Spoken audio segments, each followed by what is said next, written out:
Premier critère à analyser, la composition du patrimoine de la SCPI.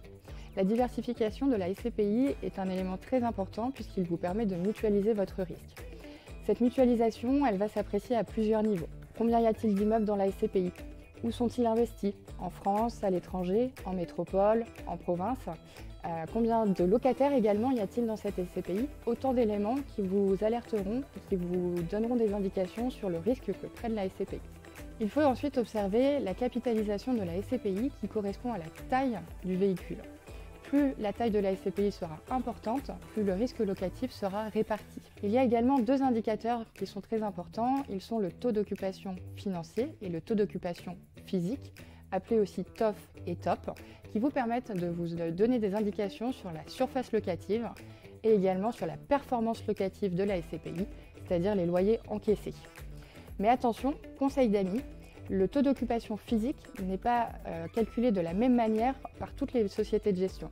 Donc il ne vous permet pas d'être un critère de sélection et de comparaison entre les SCPI que vous choisirez. Les frais de souscription sont également à prendre en considération dans le choix de votre SCPI. Ils sont inclus dans le prix de la part et peuvent aller jusqu'à 12%. Ça peut vous paraître élevé, mais sachez qu'ils correspondent tout simplement aux frais de notaire dont vous acquittez lorsque vous faites l'acquisition de votre résidence principale par exemple ou d'un bien locatif en direct.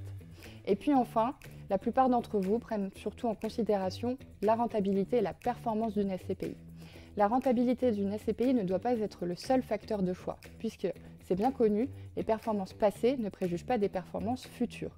Il est très important de prendre en considération toutes les qualités et les caractéristiques intrinsèques de la SCPI que nous venons d'évoquer, que vous retrouverez d'ailleurs dans toute la documentation légale que mettent à disposition les différentes sociétés de gestion. Pour conclure, il existe bien d'autres critères de sélection pour une SCPI, mais sachez que pour bien choisir une SCPI, il faut tout d'abord bien définir votre projet d'investissement. C'est le moment pour moi de vous dire à bientôt et à très vite dans le prochain épisode de la Minute Money One pour aborder avec vous d'autres sujets autour de la SCPI.